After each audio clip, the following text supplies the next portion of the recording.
Hello and welcome back to Your Biz, Your Rules. So today I'm going to be diving into something a little bit different. If you're a habitual listener, you'll know that usually I'm very much focused on how to bring your personality out online.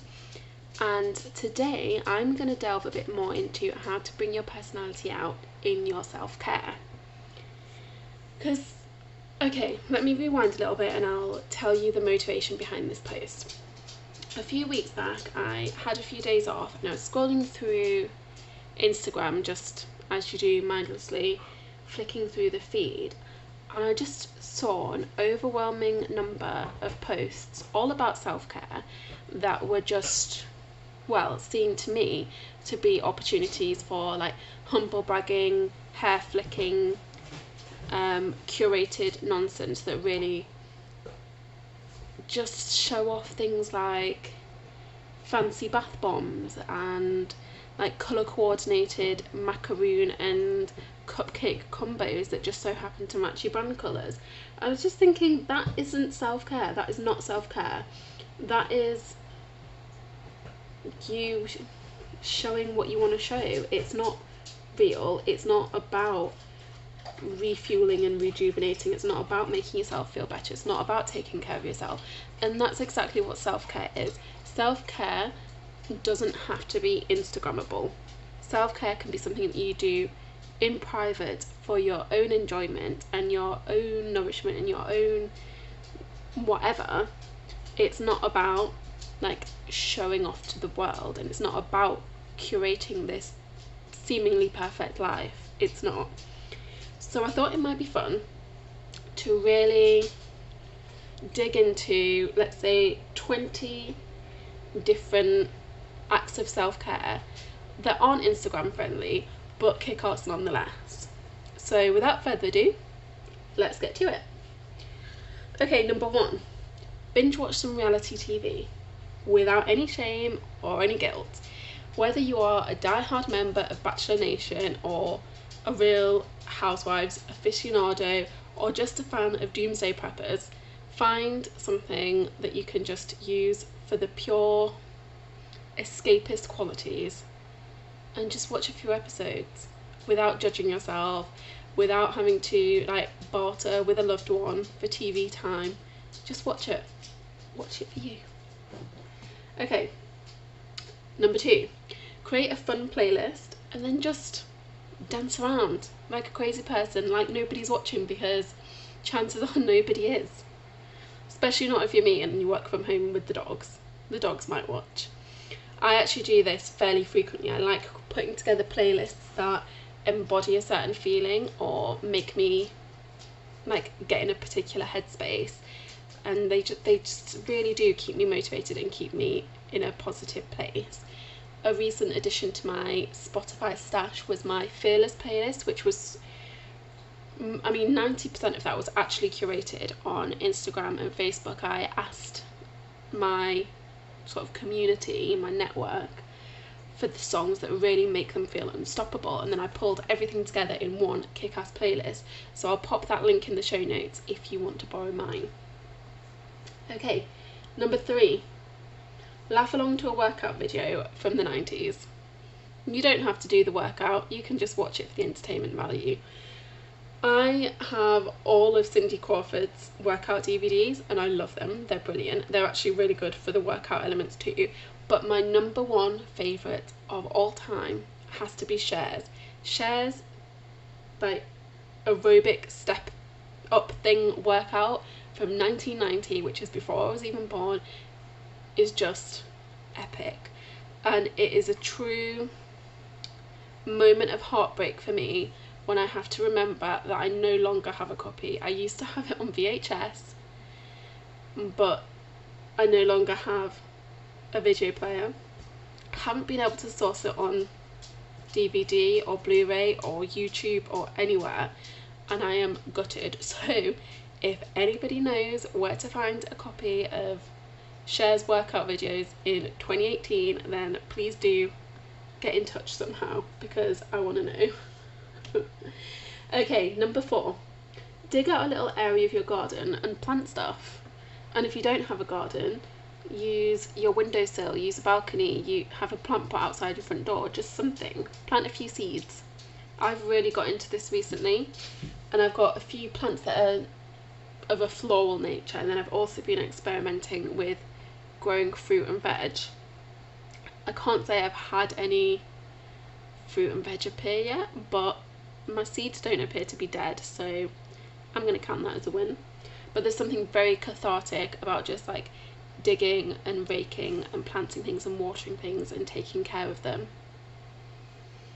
Okay, number 5, take a long hot shower.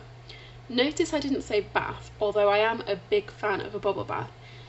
The reason being, this is supposed to be acts of self-care that are not Instagrammable, and I understand the temptation of taking a picture of your beautiful bath when it's all bubbly and you've got your candles and your wine and it's all very pretty.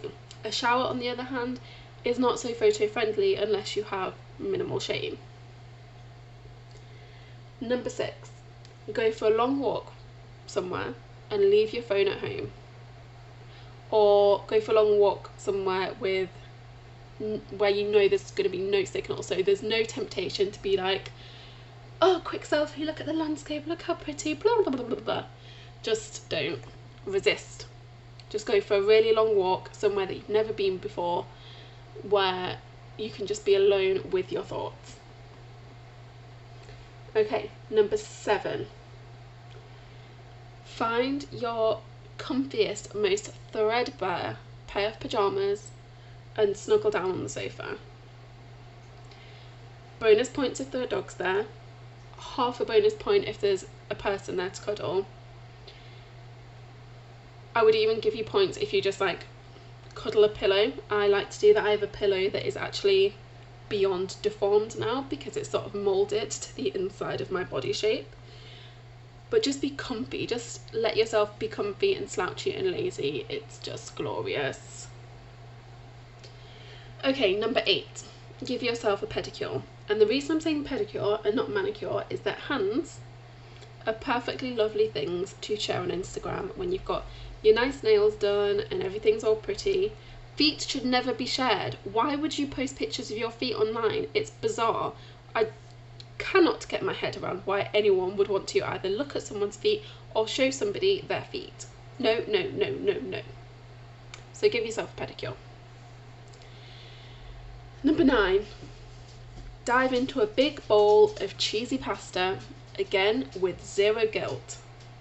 Now I say cheesy pasta because that is one of my favourites. I love it. It's my ultimate comfort food. But if you have your own version, if you love a roast dinner or you love a curry or a Chinese or a pizza or anything that's just warming and delightful, go for that instead. Okay, number 10. Oh, I know. Binge watch a whole season of Buffy the Vampire Slayer. I'm almost tempted not to give you a choice and say like, oh yeah, you can pick another TV show, because Buffy is the best. It is, and it will always be the best. There's just something that brings sheer joy. I just love it. I might actually start watching Buffy again tonight. Anyway, yes, so to be honest, any TV show that makes you feel that sense of nostalgia would work. So for me, like, that's a lot of 90s based TV shows. I love anything like Buffy, Charmed, Party of Five, Ally McBeal, Friends, anything like that. It's just, you can just relax, your brain can relax and you can just sink in and enjoy it. And the best part is that it's not going to be a hot topic anywhere online. So a lot of the new Netflix releases, everyone wants to talk about them, which means you're getting dragged back into that world of Instagram. But if you're watching something that everyone's already seen a dozen times, you're not going to have that temptation there. Okay, 11. Masturbate. Now I will say that this is not my act of self-care of choice, but when I originally posted about non-Instagram friendly acts of self-care on Instagram, You would not believe the number of people that DM'd me telling me that that's their favourite way to unwind. So I felt like I had to include it on the list. For obvious reasons, it is not something you should be sharing on Instagram. And I will just leave it at that. Okay, number 12 I think we're up to. 12, reread a book that you have read over and over again as a kid. Bonus points if it's got a really shit cover, because if it's got a really shit cover, you're not going to be tempted to share it online. So for me, what were my favourite books as a kid? I loved Heidi, loved Anne of Green Gables, 8 Cousins by Louisa May Alcott is a long time favourite. I actually reread that a month or so ago. Summer Sisters by Judy Blume is another one I've read dozens of times. Jane Eyre I've read dozens of times. What else? Anything by Michelle Magorian. I loved all of her books. But just find something that used to bring you such joy and then tap into that feeling again. Okay, number 13. Give yourself permission to just dive into a topic that brings you some kind of morbid interest. So my sister, for example, loves true crime. She is addicted to any of those documentaries that sort of peel back the story of any like gruesome crimes. For me, it's polygamy. I'm fascinated. I love reading any books I can get hold of on the topic. I love watching all of the reality shows and documentaries on the topic.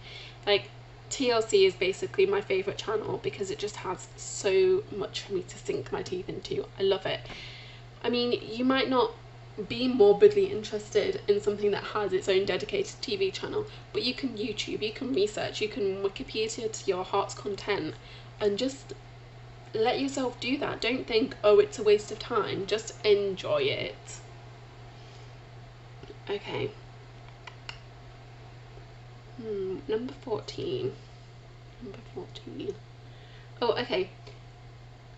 Again, give yourself permission to lose a few hours on The Sims or some sort of other all-encompassing game that you love. For me, it was always The Sims because I loved like creating these humans and being the little puppet master and building their houses and decorating them in obscene ways, and I just loved that.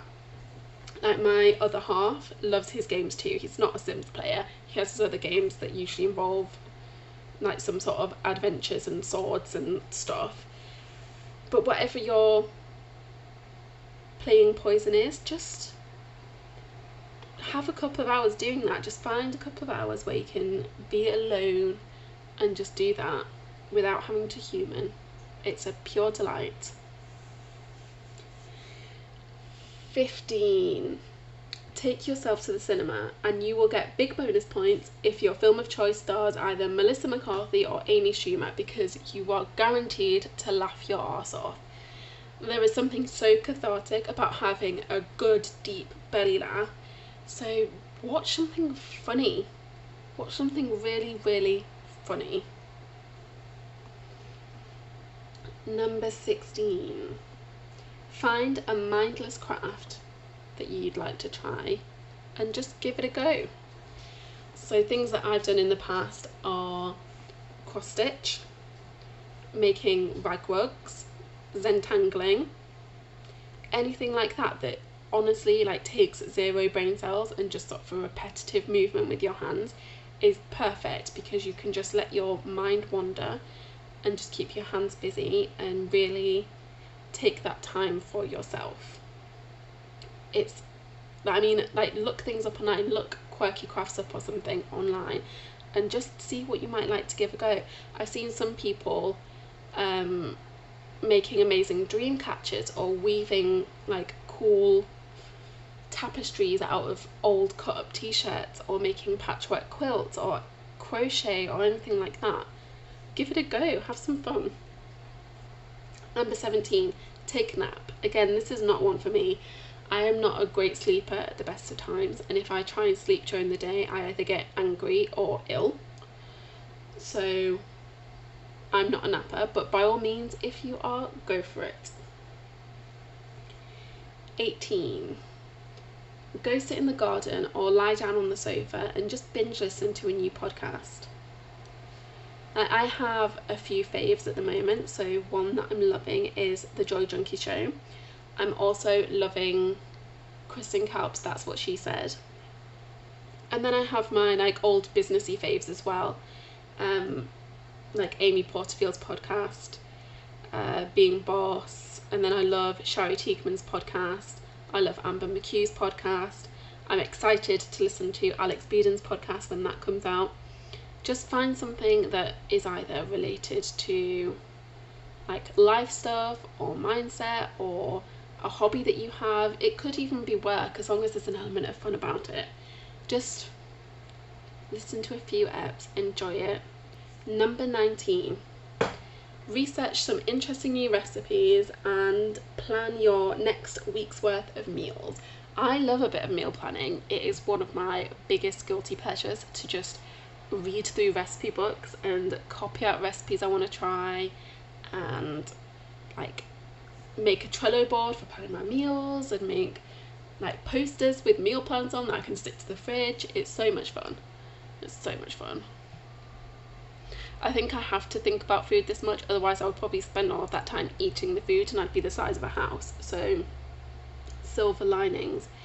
But just, yeah, find something new that you want to try and give it a go. Okay, 20. We're on our final one. How is that for whistle stop tour? So number 20, I'm going to say journal, and journal messily about everything that plagues you, everything that inspires you, everything that worries you, everything that makes you think. Just go deep and go dirty. Do it all. Write it all down. Brain dump all of your thoughts in your scruffiest handwriting, so again you're not tempted to post it online, but just journal. I journal every single morning, and it honestly makes me feel so much better as I start my day. The days that I've not journaled, I can really feel it. I can feel that there's a disconnect. I can feel that something's not quite right. So I would definitely recommend that you make that a pretty regular act of self-care if you're anything like me. Okay, and there we have 1 to 20 acts of self-care that kick ass, even if they're not so Instagram friendly. Now, I would love it if you could get in touch and share your favourite not so colour coordinated act of self-care. I'd be very eager to listen. And I really want you to encourage you more than that, more than getting in touch with me, more than listening to my call to action and blah blah blah blah. I would love it if you just take this podcast as a prompt to switch off for 5, 10, 20, 30, 60, 180 minutes and just spend some time with yourself. Spend some time doing something that you want to do for you. And on that note, I'm going to leave you to it. Have a great day. Thank you for listening to Your Biz, Your Rules.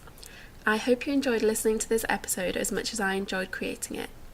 If you'd like to learn a little bit more about weaving personality into your business, please feel free to hop over to my website, darapaddy.com. That's where you'll find all kinds of resources and all kinds of inspiration for just being a little bit more you online, because it is possible.